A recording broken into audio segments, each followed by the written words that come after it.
단순히 생김새만 인간의 모습으로 가져가는 것이 진짜 로봇이 아니라 정말로 로봇이라는 것이 우리 삶에서 투영되어서 살려지기 위해서는 가치가 있어야 됩니다. 가치가 있기 위해서는 말씀드린 생산성 향상이 적은 비용으로 만들어질 수 있어야 되고, 그런 걸 하기 위해서는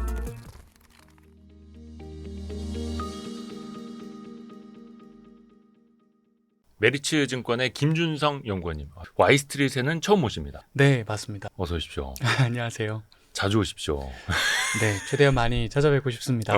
아니 이번에 그 메리츠 증권의 리서치 센터에서 다 같이 쓰신 책이에요.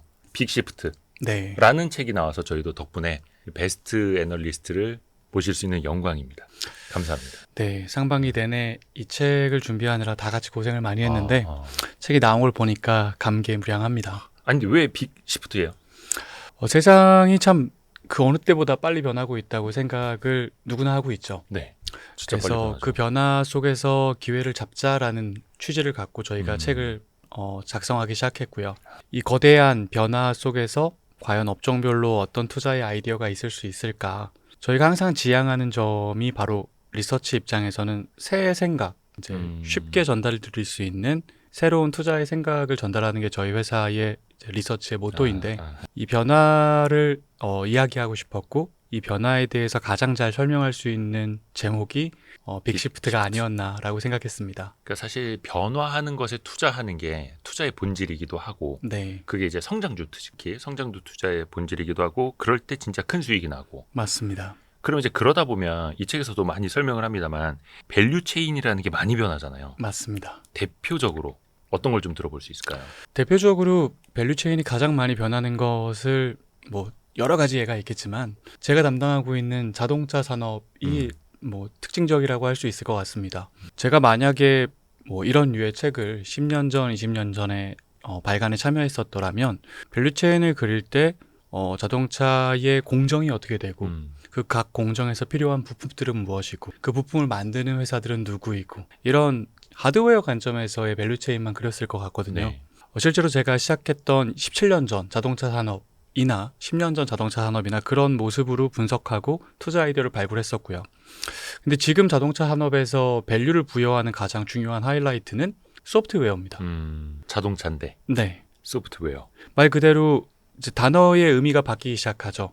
우리나라에서 자동차를 자동차라고 불러왔었는데 사실은 좀 이게 헷갈리게 만드는 부분이 있긴 합니다만 미국에서 영어로 자동차는 car라고 하죠. 네. 네, 그래서 그 car라고 정의했던 기존의 우리가 자동차라고 한국어로는 불렀던 이것이 이제는 좀 수동차처럼 느껴지는, 내가 직접 운전해야 되는, 내가 노동을 태워서 이동해야 되는, 내 노동이 투여돼야지만 가치가 바라는 하드웨어에서 우리가 스마트폰을 사용해 왔던 것처럼 거대한 소프트웨어가 우리에게 엄청난 편리성을 제공해 줄 수 있는 소프트웨어 중심의 디바이스로 전환되어 왔고 비단 전 세계 1등 모빌리티 기업인 테슬라뿐만 아니라 중국에서도 샤오미나 네. 샤오펑이나 화웨이나 이런 수많은 IT 기업들이 소프트웨어를 중심에 놓고 이 자동차라는 것들을 새롭게 정의하고 있거든요.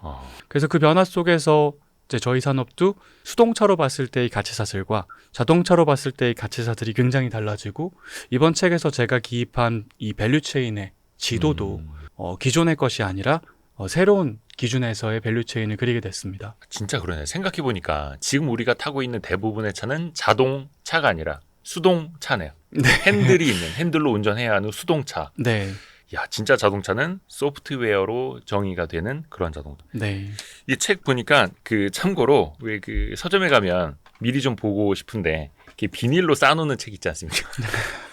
이게 랩핑이 되어 있습니다. 비닐로. 근데 왜 그런가 봤더니 뒤에 부록이 있어요. 이게 이제 글로벌 밸류체인 맵이라고. 야, 이거 저는 그래서 저희 사무실 이제 벽에 좀 붙여놓으려고 하는데 이게 지금 몇 개죠? 10몇 개 업종의 네, 그 밸류체인이 다 있습니다. 그러니까 밸류체인이라고 하는 게 그 공급망이라고 해야 될까요? 그렇죠. 협력사들. 네. 그게 다 어느 하나 세세한 부분마다, 심지어 뭐 음료, 이거는 뭡니까? 화장품의 부자재, 브랜드나 용기는 누가 만드는지, 또 이건 뭐 게임이면은 디바이스 개발 분야 어디인지, 이거 맨 앞에 있다. 자동차. 여기도 보면은 수동식 비스마트카, 그 다음에 공유, 택시, 고정밀 지도 개발, 추론 컴퓨터 개발, 기타 센서, 라이다 센서 등등 엄청 많네요. 네.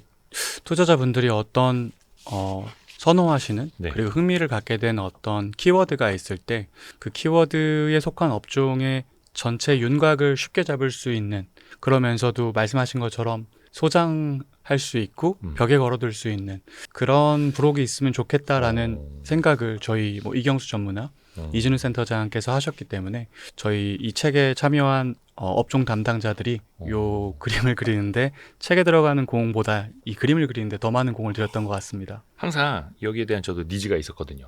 이거 좀 어디 깔끔하게 정리된 거 없나? 근데 옛날에 십몇 년 전에 다른 증권사에서 나온 적이 있어요. 근데 그건 진짜 네. 옛날 거죠. 네. 그 사이에 뭐 밸류 체인이 좀 바뀌었습니까? 네. 그래서 이거는 저희 그 YG 클럽 세미나하는 세미나장에다가 벽에다 붙여보려고. 좋습니다. 좋습니다. 이런 거 여러분도 많이 붙여놓으십시오. 한 10몇 개 됩니다. 다 외울 수가 없습니다. 그래서 벽에 붙여놓고 봐야 되는 거고. 근데 이 책에 보면은 그 진짜 신기술 산업 위주로 많이 담겨 있는데 아예 빠져 있는 부분이 있더라고요. 네. 철강화학은 아예 이 책에 있지도 않아요. 네. 그 섹터가 좀 이렇게 서운해하지 않겠습니까? 그 산업이? 철강 화학 산업이 이제 투자의 매력이 떨어진다라고 평가해서 배제한 건 아니고요. 네.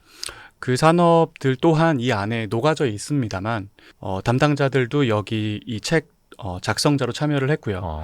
근데 제 산업이 그런 것처럼 네. 제가 담당했던 자동차 산업을 그냥 자동차 산업으로 부르기보다는 시장이 가치를 두고 있는 이 모빌리티 소프트웨어 관점에서 바라보는 것이 좀 더 포괄적으로 이해할 수 있는 것처럼 철강 산업 담당자는 이제 에너지 인프라 관련 산업으로서 이 철강을 함께 다루는 지도를 그리고 책 작성을 했고요. 정유화학, 이제 석화 산업을 담당하고 있는 담당자도 이제 2차 전지, 배터리 산업 관점에서 전체 산업의 윤곽을 그리는 작업에 참여를 했습니다. 그 중에서도 큰 변화가 있을 수밖에 없는 네. 긍정적으로 발전하는 산업 제자리에 중심으로. 있는 산업은 이제 더 이상 없는 거죠. 네. 제자리에 있으면 안 된다. 그러니까 제자리에 있으면 그냥 그게 뒤처지는 거잖아요. 그렇게 볼 수도 있을 것 같습니다. 투자자도 마찬가지. 그러니까 이제 자동차 섹터라고 분류하는 것 자체가 너무 또 올드한 이미지일 수 있어요. 맞습니다. 이 책에서도 아예 자동차가 아니라 모빌리티라고 표현하셨더라고요. 사실 저희 산업을 최근 주가 동향으로 한번 이해해 보면 예. 지난 한 3개월 정도간 코스피의 지수가 1000포인트 이상 올랐거든요. 예. 근데 자동차 산업은 어떤 지수로 보나, 자동차 산업을 담당하는 어떤 복합 인덱스로 보나, 아니면 대장주라고 할 수 있는 현대기아의 주가로 보나 제자리 걸음을 이어가고 있습니다. 후진했던데. 네, 그러니까 이제 코스피 대비 상대 주가로 봤을 땐 상당히 부진했죠. 그래서 이 산업을 바라보는 국내 투자자, 해외 투자자 분들의 생각이 상당히 걱정이 많이 된다, 조금은 지루하다 이런 느낌이 주가에도 녹여져서 보여지는 것 같은데, 사실 시야를 넓혀서 전 세계 시장에서 자동차라는 것을 디바이스로 인식하고 이 자동차란 디바이스에서 이동 데이터를 뽑아낼 수 있고 그 이동 데이터를 훈련해서 로봇의 이동 능력을 만들 수 있다라는 접근을 갖는 투자자분들과 그 투자자분들의 시각에 부합하는 기업들의 주가 흐름은 사실은 정말로 다이나믹하고 정말로 흥미진진한 변동성과 상승 무드를 보여주고 있거든요. 네. 그래서 한국 자동차 산업을 담당하고 있는 섹터 애널리스트로서 그런 전 세계적 흐름을 함께 이 책에 담아봤고요. 또 국내 자동차 업종에 있는 기업들도 대표적으로 현대자동차 그룹이 앞장서서 이런 변화에 문을 열 수 있는 기술적 도약을 만들어낸다면 한국에서도 굉장히 큰 투자의 기회가 또한 나올 수 있다는 시각을 말씀드렸던 전 세계 모빌리티 시장을 바라보는 프레임에서 또 얻어볼 수 있는 것 같습니다. 그 이제 국내 자동차 산업 관련해서는 뒷부분에 또 자세히 질문을 또 드릴게요. 우선은 이 책에서 김준성 연구원이 그 담당하신 모빌리티 분야에서 특히 초점을 두신 게 로보택시더라고요. 네. 역시 로보택시. 근데 그 모빌리티도 되게 수많은 영역이 있잖아요. 여기 밸류체인 지도에 있는 것처럼 특히 모빌리티에 많이 주목하신 이유는 어떻게 우리가 봐요? 로보택시. 왜 그 수많은 기업들이 네. 저희가 아까 이야기 나눴던 과거의 자동차 산업, 이 자동차라는 산업에 왜 노크를 하여 들어와 이 변화를 만들어냈는지를 이해할 필요가 있는 것 같습니다. 이제 모빌리티라는 단어는 여러 가지 뜻으로 해석될 수 있는데요.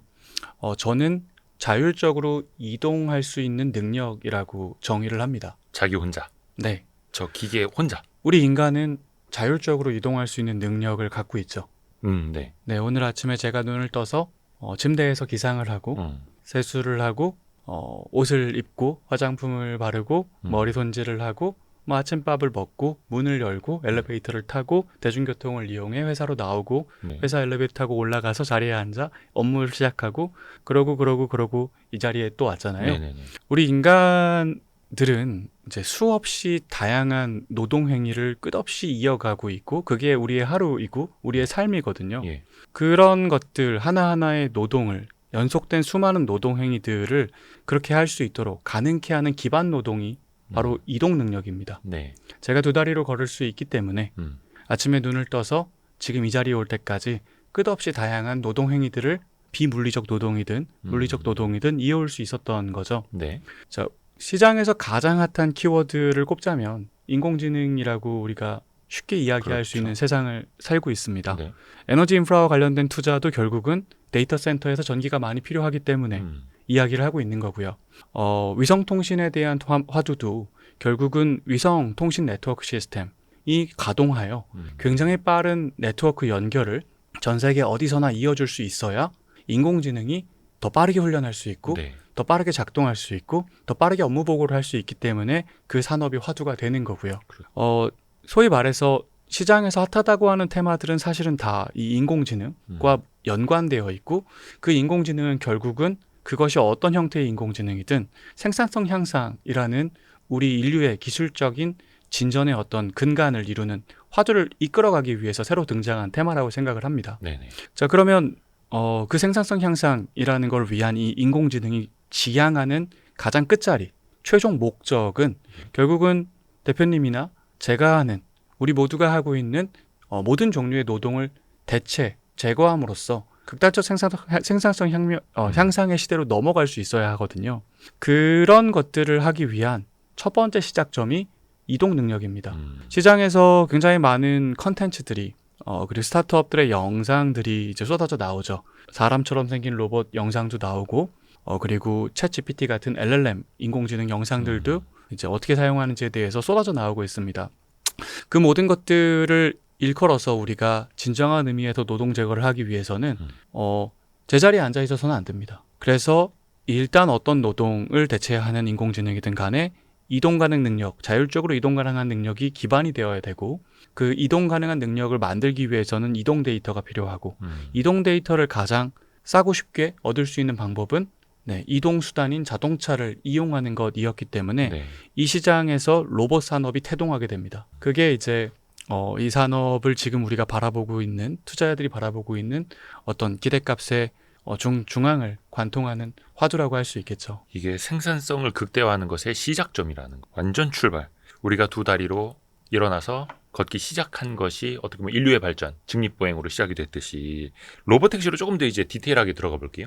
그럼 이제 로봇택시가 기존의 자동차 대비 경쟁력을 가져야 되는 거잖아요. 네. 운전하기에 뭐 편리하다는 거 다 알아. 운전을 안 하니까. 가격을 놓고 비교를 안 할 수가 없잖아요. 그럼요. 얼마나 효율적인지. 네. 이제 로봇택시라는 키워드가 제가 지난 5년 동안 굉장히 연구하고 그리고 갈구해 왔던 화두인데 네. 이제 나왔죠. 예, 드디어 네. 상용화. 네. 말씀드린 것처럼 이제 물리인공지능 로봇이 등장하여 우리의 여러 가지 노동을 대체하기 위한 근간 능력이 이동 능력이라고 말씀드렸는데 그 이동 능력이 이동 데이터 확보를 통해서 드디어 완성된 것이 저는 로봇택시라고 생각을 하고요. 정확히는 로봇택시라고 그러면 우리가 택시라는 단어에 굉장히 매몰되게 되는데 저는 운전 로봇이라고 이야기를 합니다. 로봇택시보다는 운전 로봇. 운전 로봇 또는 이동 로봇. 기존에 제가 직접 제 노동을 투하를 하건 아니면 다른 사람의 노동이 투하되는 것을 고용하건 어쨌든 노동력이라는 것이 투하되어야 했던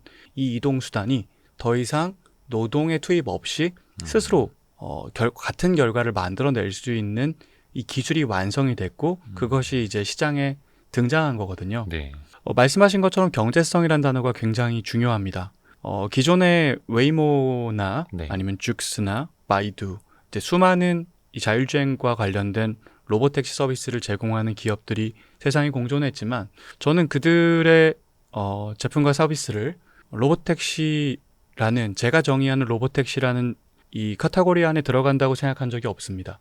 왜냐하면 말씀드린 것처럼 제가 생각하는 로봇택시는 노동 제거를 통해서 생산성 향상을 만들어서 더 낮은 비용으로 똑같은 결과를 만들어낼 수 있는 것이어야 합니다. 기존의 웨이모가 제공하던 로보택시 서비스는 저는 인플레이션 기술 혁명의 한 예라고 생각을 합니다. 이제 인플레이션 기술 소비, 인플레이션 기술 혁명이라는 거를 그냥 제 마음대로 한번 정의를 해본다면 네. 돈을 더 내면 더 나은 서비스를 받을 수 있는 상식적인 서비스인 거죠. 네네. 예를 들어 비행기를 탈 때 우리가 돈을 더 내면 비즈니스를 탑승권을 얻을 수가 있고 비즈니스 탑승권을 얻게 됐을 때 더 편하게 이동할 수 있다는 것을 알고 있습니다. 네. 돈을 더 내면 더 나은 서비스로 더 편리하게 이용할 수 있는 거죠. 자, 웨이모는 그런 서비스라고 생각합니다. 프라이빗하죠. 나 혼자 타니까. 그래서 노래를 부를 수도 있고 취업 면접에 가는 거면 면접 연습을 할 수도 있고 기사님이 없으니까. 네. 나 혼자만의 공간을 독차지해서 이동할 수 있는 편리성을 제공할 수 있기 때문에 더 나은 서비스를 더 높은 비용으로 이용할 수 있는 것이 웨이모였다고 생각을 합니다. 네. 자, 근데 테슬라의 로보택시라는 것이 나왔고 중국에 있는 후아웨이나 샤오미나 샤오펑 같은 친구들도 로보택시를 준비하고 있는데 이들이 지향하는 로보택시는 반대의 것입니다. 더 낮은 비용으로 더 나은 서비스를 이용할 수 있는 것, 즉 디플레이션 기술 소비라고 저는 반대급부에 있는 소비로 정의를 하죠. 노동을 제거했기 때문에 우리 일상 속에서 굉장히 많은 비용을 구성하고 있는 것, 대표님이 이런 스튜디오를 운영하시는 것에도 굉장히 많은 노동력과 노동의 네. 비용이 투하가 되고 있죠. 제가 속해 있는 메리츠 증권도 저 같은 이제 사람들의 노동력을 얻기 위해서 많은 비용을 지불하고 있을 것입니다. 보통 이제 중대형사 리서치 센터 1년 예산이 한 100억에 이른다고. 저희는 그 정도는 아닌 것 같은데요. 뭐 그 정도 비슷하다고는 합니다. 예. 백오피스도 있고 뭐 하니까. 그랬으면 좋겠네요. 네.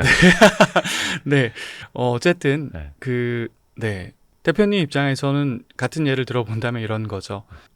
여기 지금 근무하고 계신 근로 인력들을 전부 해고하고 인공지능으로 물리적 노동이든 비물리적 노동이든 전부 대체해서 대표님께서 지금 이루고 있는 성과를 똑같이 거둘 수 있다면 생산성 향상이 만들어진 것이고 더 낮은 비용으로 더 나은 성과를 만드는 거라고 얘기할 수 있습니다. 경영자라면은요. 자, 그리고 이 컨텐츠를 이용하는 소비자 입장에서도 그런 대표님의 노력 덕분에 같은 컨텐츠를 더 저렴한 가격에 이용할 수 있다면 부가가치가 올라가게 되겠죠. 네네. 로보택시는 제가 생각하는 디플레이션 기술 소비로서의 로보택시, 운전 로봇, 이동 로봇은 그런 겁니다. 더 싸게, 더 나은, 더 좋은 서비스를, 더 좋은 제품을 이용할 수 있는 것. 그것이 디플레이션 기술 소비고 그것의 전제 조건이 노동 제거라고 저는 생각을 하는 거죠.